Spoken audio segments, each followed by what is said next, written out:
Welcome to Real Flix Reviews. We're like a book club for people who hate reading. This month we're doing Guilty Pleasures. Guilty Pleasures are movies that you know that suck that you still enjoy. This week James picked the movie BASEketball, made in 1998, and we bring you movie news at the end of the program. This week we have Jonathan Charney, James Stevens, hello, and the man in the lower left-hand corner is Ryan Preston.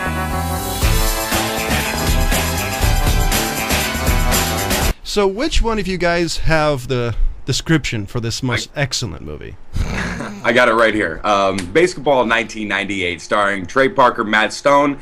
Two childhood friends are pro athletes of a national sport called BASEketball, a hybrid of baseball and basketball, and they must deal with a greedy businessman scheming against their team.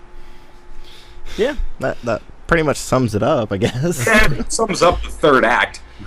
Yeah, because I was sitting there thinking it basically says that they were pro early, and I'm like, no. Yeah, their two childhood friends are pro athletes. I mean, they weren't. The first half of this movie is them inventing the game, and you know, yeah, well, not the first half, but at least the first quarter. Yeah, act. So Yeah, I want to get this over with. I wonder how many people get the Lazy Boy reference. Have you seen the movie The Natural, the Robert Redford, made it was 84? 84. Sure. I wonder how many people actually saw this movie and got the reference to Wonder Boy, Probably which was not. the bat. Probably not very many. Well, about the same amount of people who would remember Homer's Wonder Bat. Yeah, exactly. I was gonna mention that too, but you jumped on it. Because I saw That was this a good episode. After, that was one of the things. Seeing that how many things they take and make fun of different movies. I mean, the reference of this movie is thick. Tons. Well, look at who's doing it. I mean, this was their chance to do it sort of live action. Well, here's the thing about it is that this movie was actually based on David Zucker and the fact that he actually created this exact game with his friends and played it on driveways. Yeah, so it's kind of loosely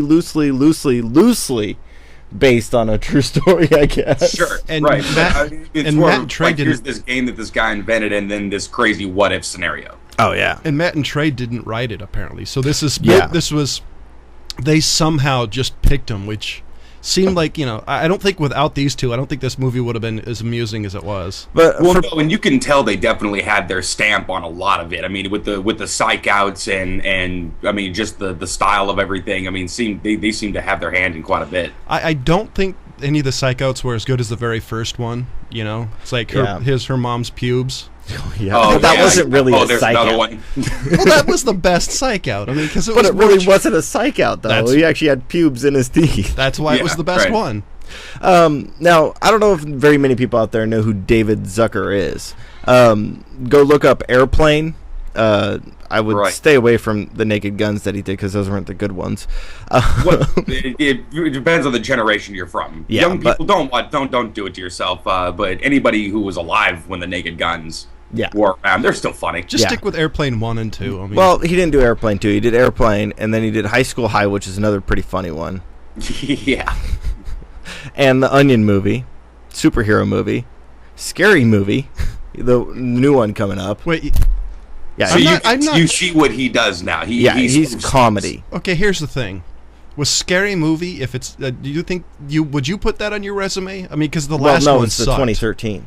This one's coming out this year. Still, I mean, the other one sucked. Well, the first one was amusing because, I mean, it was making fun of so many different screams and things like that. The market wasn't completely saturated with these types of spoof movies. I mean, come on, they sucked harder than Jenny McCarthy in a trailerage ball. Yeah. Real. I mean, well, most of those things do at a certain point, just because, again, the market saturation. Jesus, John. I told you I was going to use that line. Anyway, but, I like the fact of how much they made fun of professional.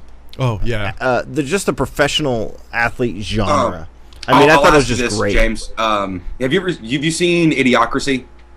I haven't seen it yet. I've been wanting to. I don't think so.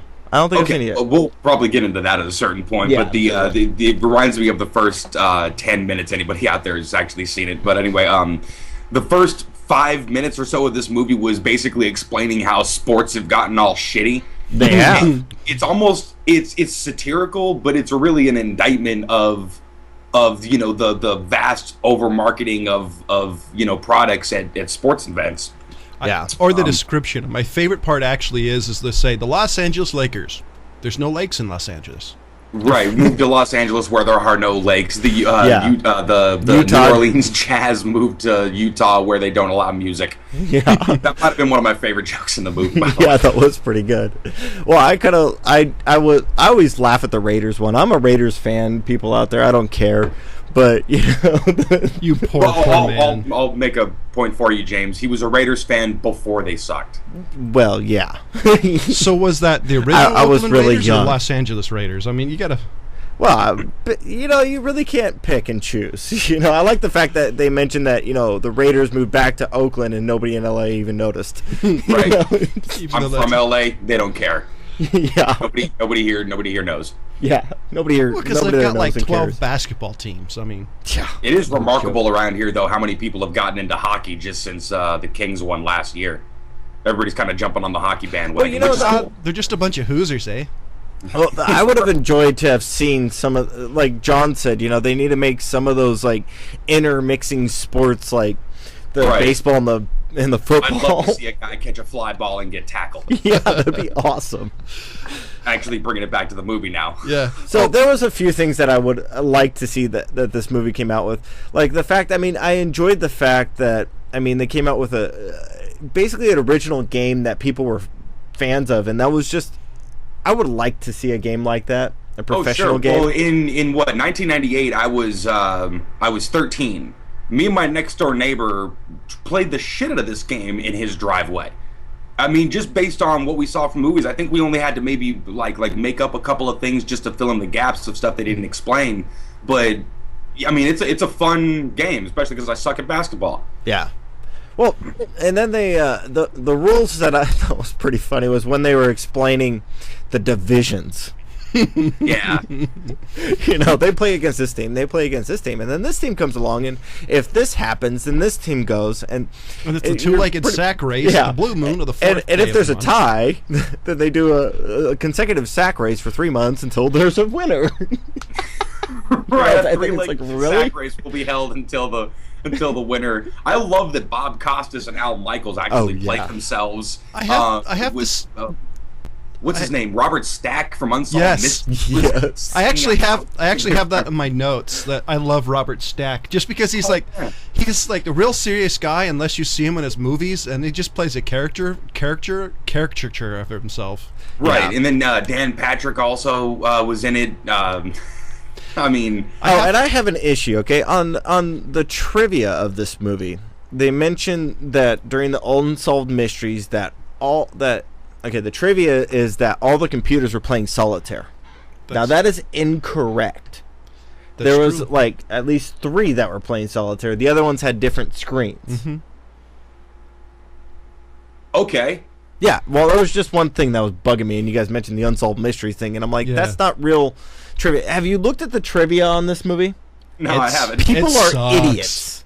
People are it must really suck if that's the one thing you dumb. brought up from the trivia. The Dude, there's screens, they played multiple. solitaire, but they didn't. Yeah, there was at least 3 that you can look at and see that they're solitaire. The rest are not. I was going to say the other thing Anyway, about this. That just bugged me.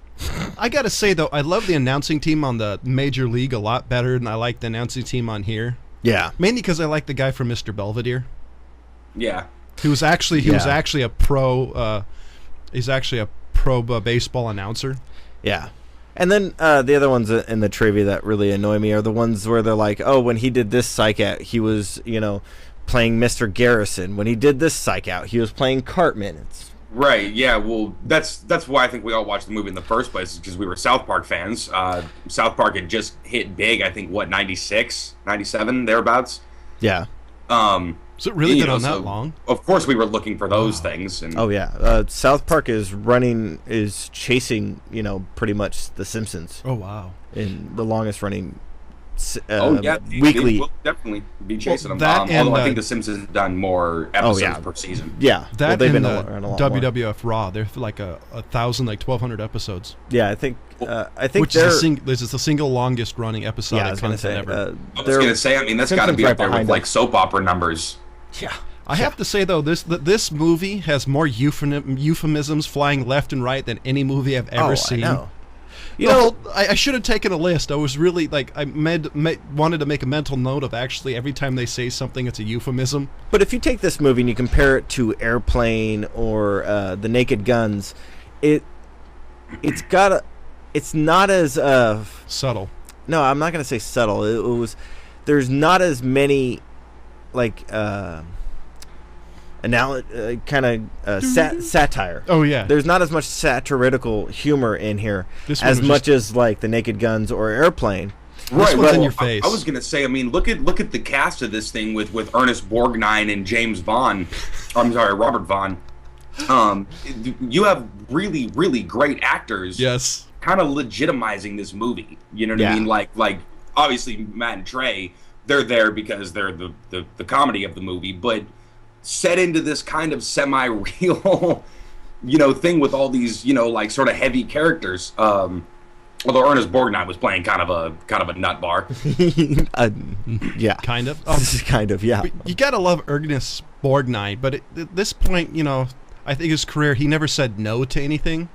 He's kind of you can tell he was having a lot of fun with this movie. Oh yeah. He's kind of like the guy who played Hellboy. At this point in his career, he just says no to nothing. Right.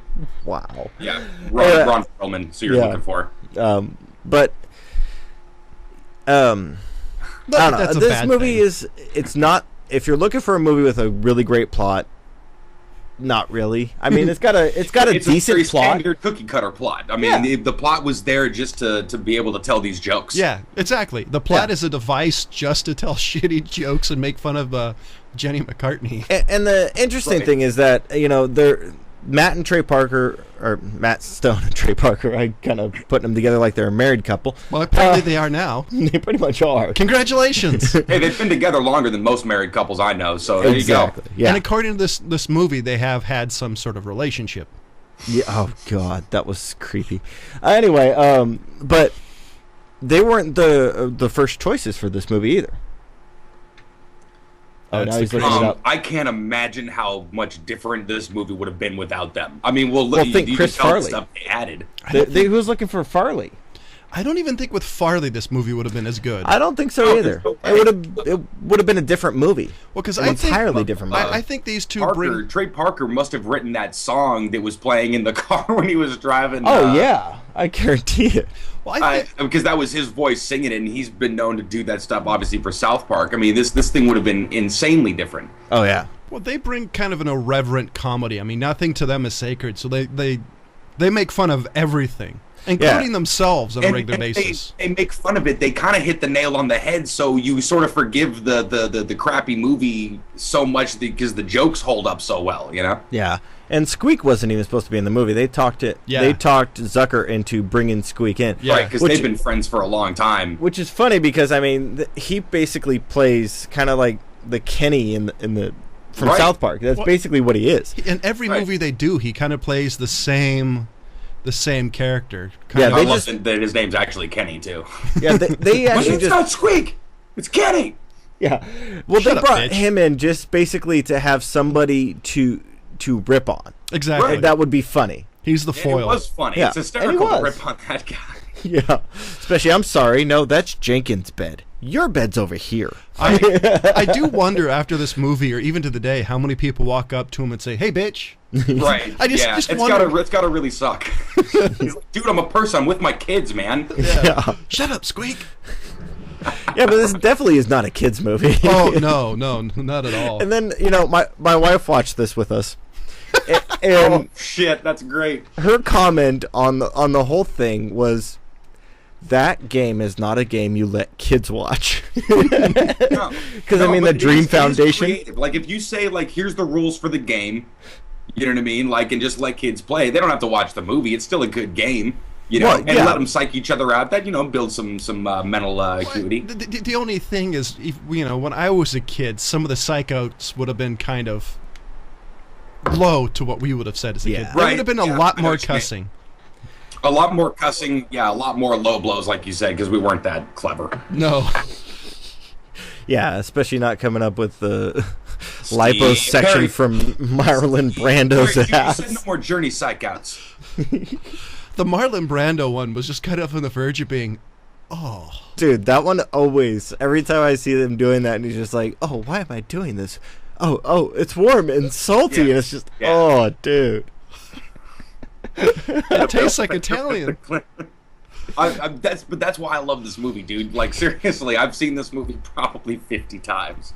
Yeah, I've watched this movie quite a bit. I wouldn't say 50, it's the perfect example of a guilty pleasure. I mean, just something like, oh, I'm bored. How about basketball? I'll throw that on. You have a shitty day at work, you throw this movie on. It makes you feel better. You know? I do have to say, though, that I'm surprised, unlike Shawshank Redemption, this movie's not on all the time. No, it's almost, really because surprising. Of the psych but don't play the shit out of Scary Movie 4. Oh, yeah. No, but this movie was, I think, like early in my movie collection. It was right. I started buying movies like right at the time that DVDs were just coming out. So I still had some on VHS, and this is one of the first movies that I actually bought, and it was on VHS. And then I bought it on DVD right after. But wise. Yeah, it was just one of those things that as I'm making my movie collection, it was like there was like Braveheart, Payback.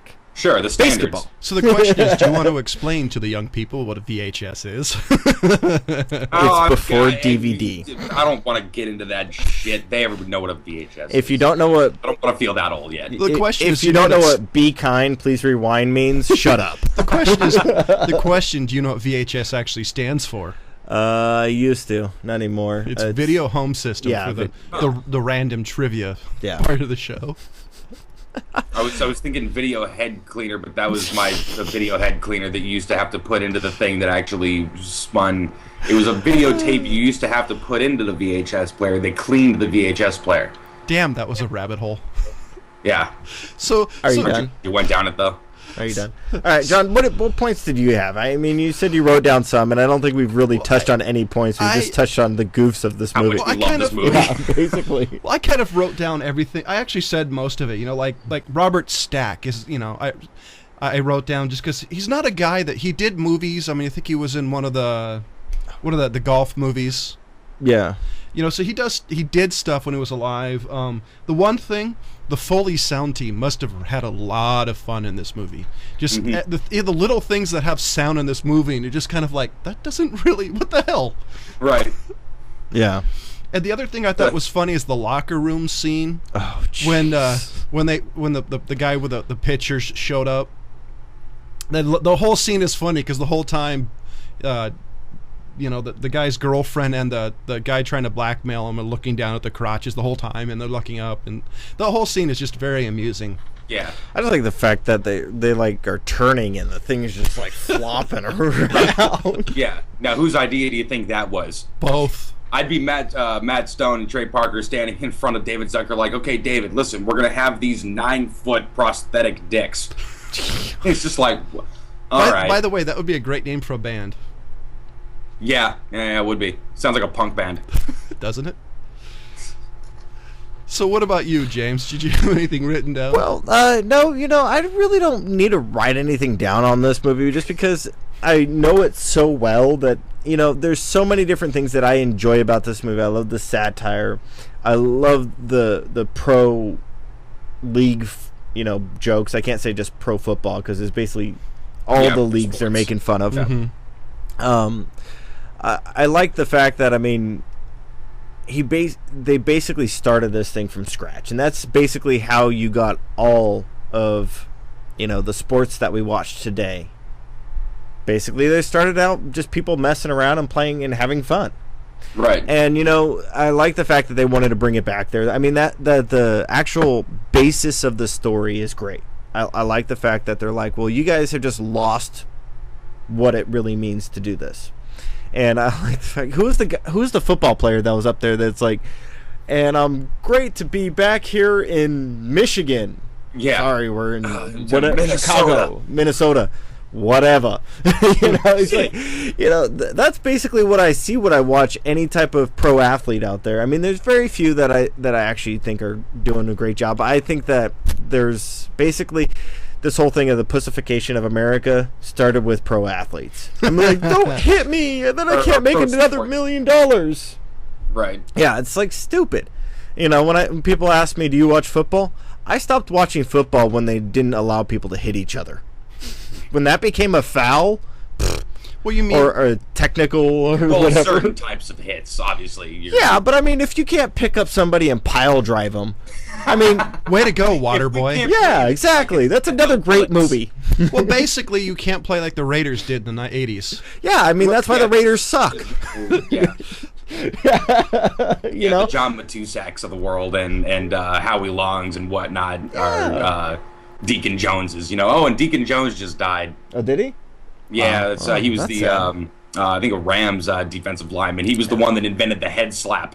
Yeah. So he also invented the quarterback sack, or at least he named it. Yeah. So on a lighter note, but I was going to say, what did you give this movie? Oh, I was just going to go on and just kind of say, you know, the comedy of this movie is just really great. I think it's, you know, I mean, there are a lot of toilet humor, but it's fitting for what they're doing. And that's what you expect when you get the South Park guys. Yeah. Well, I think with this, it's blue humor, but it's not like watching a Comedy Central roast where that's all you get. Yeah. This, oddly enough, has some intelligence to it, which I Quite think is... It's a very clever movie. Yeah. Which is, you know, it's just not dick jokes and fart jokes like most South Park is these days. Sure. Or used to be. Yeah, I was going to say used to be. They've kind of turned it back around. Anyway, but...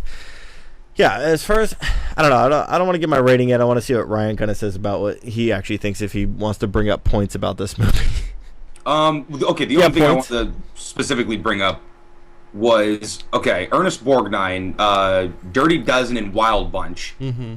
Okay, was Robert Vaughn, Man from U.N.C.L.E. The Man that's from what I know him from. Yeah, the Man from U.N.C.L.E. He's also in Bullet. Yeah. Okay. And then obviously, you know, Robert Stack. I mean, probably played a bunch of, you know, like colonels or whatnot back in the 40s or 50s. Yeah. But it's awesome watching these guys who were in those movies do these really funny, off the wall things and change their type of character in such a way that David Zucker got Leslie Nielsen to stop doing these serious roles and start doing these goofy things, because it's being fun. able to play that heavy, straight-faced and say those ridiculous lines is what makes these movies so freaking funny. Exactly. Yeah. So that's really the only specific point I wanted to bring up. But damn, I love this movie. So what rating do you give it? Because I want to know. Shit, I have to give it a 4 just based on the guilty pleasure factor alone. I mean, I wouldn't recommend this movie to everybody. I mean, there's people that I would downright be like, no, don't watch that. Like my mother. I don't know. I have to admit, it would be really amusing to sit down with your mom and watch her reaction as she's watching this movie. The whole time you just... Yeah. Yeah, she'd probably get up and walk out, actually. Probably. And, you know, she'd probably throw in the random, you think this is funny, Ryan? Sure. You know, she would probably I think there are certain jokes that I think everybody has to laugh at because, like I said, it is kind of a clever movie, and there are these clever jokes and funny things. I think they would almost be embarrassed that they laughed at it, but, you know, get some chuckles out of people. So what about you, James? You know... Yeah, just kind of like what Ryan's saying on the guilty pleasure note alone. I mean, as far as comedies go, I don't rate comedies very high. I mean, there's a few that I would actually give 5s. Unfortunately, this is not one of them, but this one is really high up there, and it's a solid 4. I actually agree with that. I give it a 4 out of 5 too, and I agree with James and everything said. Usually with most comedies these days, you know, a dying clown would be a lot funnier.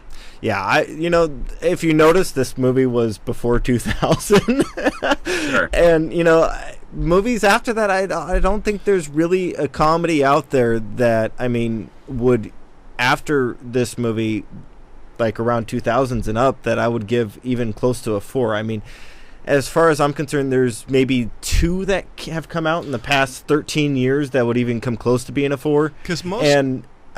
Most of them are just basically like lines like, if you can dodge a wrench, you can dodge a ball. The rest of the movie sucked. Because most of the movies nowadays seem to be dick, fart, and sex jokes, and they don't have any intelligence behind them. Yeah. Which is one of the reasons, this is a goofy movie, but there's actually some really good comments on pro sports here. Right. I mean, legitimate griefs and legitimate comments. The two and movies, smart dick jokes and smart fart jokes. The two movies that I would say come close to a 4, I'd have to watch them again to really say, and I think Ryan would agree with me on this, is Pineapple Express and Tropic Thunder. Yeah, those two movies are very good examples. Are the best movies that have come out as far as comedy goes in the past 13 years. I'll be completely honest. As far as the movie being able to hold up as well, like a lot of the thing. And I think I know the reason why, if I could explain it and put words in your mouth, why you guys don't rate comedies very high is because a lot of the times the movie doesn't hold up along with the comedy. The comedy will hold up for the movie, but then the movie sort of falls apart at a certain story, point. The story doesn't match what's going on. I think the story doesn't have the same legitimacy that the comedy does. It just falls apart. You stop caring about it or something. I'll be honest. I think that it speaks down to the person watching it. You know, it thinks you're so stupid that you can't get an intelligent joke. Instead, they got to go to the lowest common denominator, and I like movies, comedies that don't do that, because you may see it 10 years down the road and you go, that's what that meant. That's funny, Instead and this really is one of those movies that's great for everybody, because there are those really heady, smart references that you might not catch if you haven't seen The Natural or something like that. And then there's the right in your face, dick swinging around in the locker room things for everybody else. Yeah, that was actually kind of creepy, because, I mean, the glances they gave at it looked like a hairy tail. Just to say. Oy vey. I mean, I know it's not... I didn't freeze frame it, dude, so I didn't either, but, just... No, he was staring at it with his mouth open. So, ladies and gentlemen, we're at the part of the show where we're talking about movie rumors, and this week it's James's pick. All right, so what do you guys think of Emma Watson? Now, I actually like Emma. Hold on, let me get to what I'm saying. As far as an actress, think about all the things that you've seen her do, mostly the Harry Potters. Mm-hmm. I've not seen the Harry Potters, but I think she's really hot. Wait. You have not seen any of the Harry Potters? I've seen the first one when it first came out, and I don't know why I wasn't that big of a fan. Well, from what I've heard, it didn't really start getting kind of good until like the third or the fourth one or something like that. You should sit down and watch them again. I'm serious. Yeah, I'll see if I got 36 hours to kill. Well, yeah, just marathon. From the second movie forward, it starts getting into the main plot. The first movie is more of an introduction. Yeah. Once you get further down the road, it gets into the story a little bit more, and it makes you kind of go, "Oh, okay," instead of it being kind of a kids movie. Okay, so what I'm bringing into here is, Emma Watson. Ryan, I guess you haven't seen much of what she's done, because basically she's really only done the Harry Potters. Her new movies. But as far as so I'm going to kind of address this at John now. As far as seeing her grow up and mature into the actress that she is today, what do you think of her acting ability? I actually think right now we don't know, because she's only been stuck in the Hermione Granger role. I actually think she has potential to become a really good actress. And I agree with you. Seeing the way that she started, I mean, she started as like a goofy kind of little awkward girl, and you see her grow up into more of a strong feminine role. In the movies, which is great, and you kind of see it change as she gets up there. The reason why I'm bringing this up is because I know there was the rumors going around that she was going to be doing 50 Shades of Grey, and I addressed that probably a couple months ago, saying that is a rumor. All you pervs out there, she's not doing it. But she is doing another movie that's coming out this year called The Bling Ring. This one looks interesting. It does. I don't know if Ryan's heard anything about it. Okay, the plot of the movie is it's inspired by actual events. A group of fame-obsessed teenagers use the internet to track celebrities' whereabouts in order to rob their homes. So and she's playing the lead actress in this movie, which is, I'm kind of excited to see her kind of play more of like a bad girl role, which is what this seems like. And looking or even just a modern person. Yeah, exactly. Not a fantasy world. Not a muggle born. Anyway, I had to look at John as I said that. Anyway, well, at least there's more people that get that reference than some of mine. Yeah, true. Anyway, so it's kind of interesting to see that, and I'm really hoping that she turns her career into something more than what Daniel Radcliffe has done. Because if you look at what he did, Daniel Radcliffe, the drunk one. He played Harry Potter. Yeah. Who's the drunk? Was he the drunk one? No, well, he became an alcoholic. Is it because? Oh, yeah. Okay. No, he was like an alcoholic like throughout the filming of like the last 4 of them or something like that. Yeah. Yeah, that's when he started drinking. And then, but he did The Woman in Black, which I watched. It was a really slow burn. Well, he's done a lot of stage. Yeah, and then you look at him in the role that he's playing, and you kind of see, oh, he is Harry Potter. Wait, no, he's not. He is Harry. So that's kind of what you kind of think as you're watching this movie, the Woman in Black, and I'm hoping that she stays away from the Hermione Granger thing. I think Daniel Radcliffe suffers from the fact because he was the main character. I yeah, think but Hermione she was Granger pretty much a main character as well. Well, she was in all the movies. Well, she was a main character, but I think she was a more secondary in the fact that most people don't see Harry Potter when they. I mean, they don't see Hermione Granger. I think when they see her, I think they see Emma Watson because I think she's been more frontal with the issues, and she's been more out in the camera, I think, more than Daniel Radcliffe has. I would think so, but and also, she's more outspoken in her, I think, in what she believes and all that, which I think for her as a person and as an actress is really helpful. Yeah, but you also got Rupert Grint, who was Ron Weasley, and I mean, you look at him and he's always Ron Weasley. Yeah, and he owns an ice cream truck. Does what? Wow. All right. Random crap trivia you learn on the intranet. But I have to go back to actually what I was looking at. Oh, jeez. Anyway, yeah, but this is an upcoming movie that I'm really hoping is going to turn out to be a good thing for kind of the plot. And what I'm looking at here is it's reminiscent of Kids. Yeah, I kind of seen that. Hell of a reference. It is. And if you people haven't seen Kids, who haven't heard the movie Kids, don't go watch that movie. I was going to tell them to go watch it before they watch this one. Come on, Casper. A lot of parents upset with you, James. Oh, dude, I have a lot of parents like coming with torches and pitchforks. Now, me having said that, all the kids are going to go watch it. I know. If that happens, I'm going to be selling some pitchforks and torches. But, that's kind of what I think of when I look at this movie. I'm thinking, it's reminiscent of that movie of Kids where, there's a bunch of young adults basically kind of doing things that really kids shouldn't do. Sure, but okay, but Kids had a sort of a real. It was a point. It was almost too real. You know what I mean? Like this movie has a long way to go if it's going to be that kind of realistic kind of thing. Yeah. I mean, do you really think it's going to go that direction, or slightly more Hollywood? I think it's going to be more Hollywood because I don't think they're going to be able to do a movie like Kids anymore. Because that was... Or at least not as a wide release. I mean, it would be cool for her career to do something that, drastic. Like, intense. Yeah. Well, I think this may...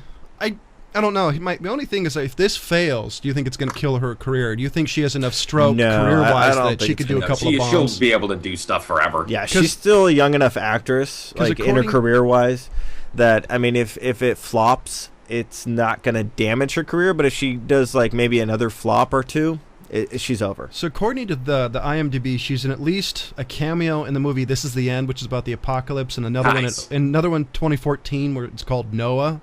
So I'm actually more hoping for a more serious role than a comedy.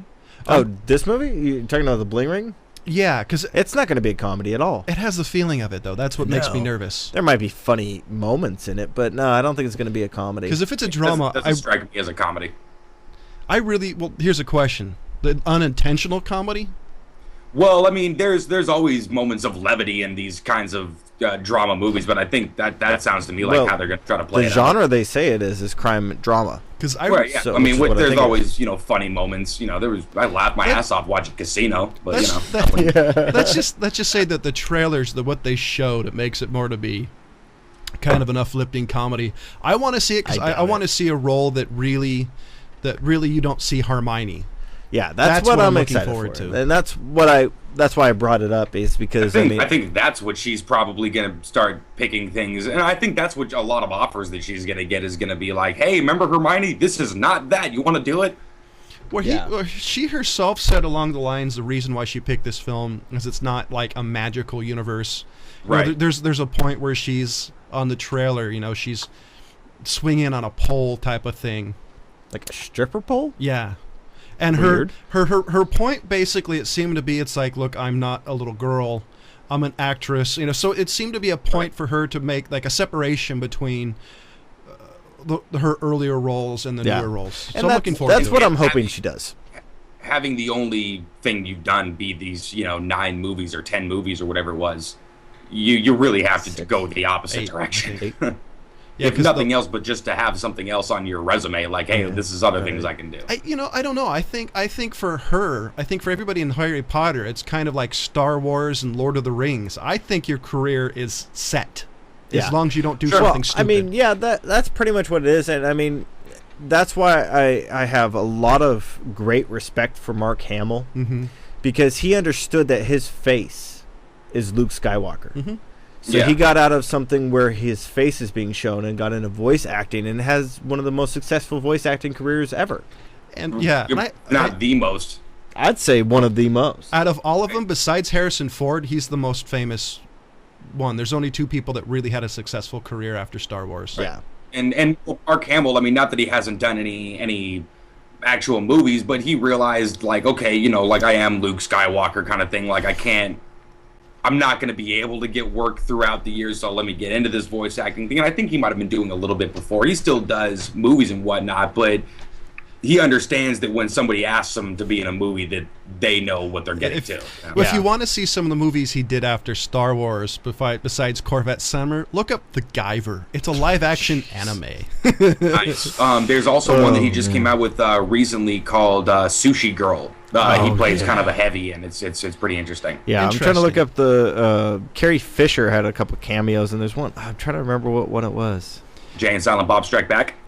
Yeah, was that it? She was in the Trucker. She was the nun. That's right. That's what I was trying to think of. Yeah, I mean, because that's basically what Carrie Fisher did after everything. She was just kind of like, well, no, she drank quite a bit and did an immense amount of drugs. Yeah, right. Yeah. So, anyways, but so I'm looking forward to seeing what the Bleeding Ring is going to do for her career. Hopefully, she gets out of the Hermione Granger role, and I'm sure she will. I'm looking forward to seeing what she does, and I have to say, after everything I've heard her say about Hollywood, I have to respect her opinion about, and she knows. It seems like she knows the dangers of Hollywood. That's why I'm looking forward to see what happens with her career. Yeah. So, ladies and gentlemen, it turns out this is the end of the program. And Ryan, what's your pick for next week? All right. Well, at this point, I suppose I should ask all of our viewers to please place their seats in their upright and locked positions and stow away their luggage under their seats.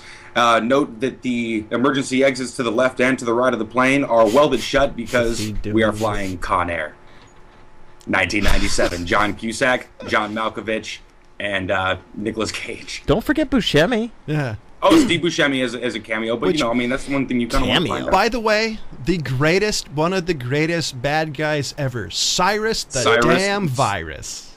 Cyrus the virus. One of John Malkovich's greatest roles for such a shitty movie. Yeah, look forward to it. Oh, I am. I love the movie. Oh, wow. All right. It sums up to me what a guilty pleasure is, and I'll watch this movie once a month, I swear to God. So anything with Nicolas Cage should be considered a guilty pleasure, so. Generally speaking, sure. Should just gone for Face Off. No. That movie sucked. That's not fair to anybody. No. All right, so cool. Con Air. Oh, right. Sweet. I actually like this choice. You're welcome. So for ladies and gentlemen, for James Stevens, Ryan Preston, and Jonathan Charney, I gave BASEketball a 4, Ryan gave it a 4, and James gave it a 4, and we'll see you next week.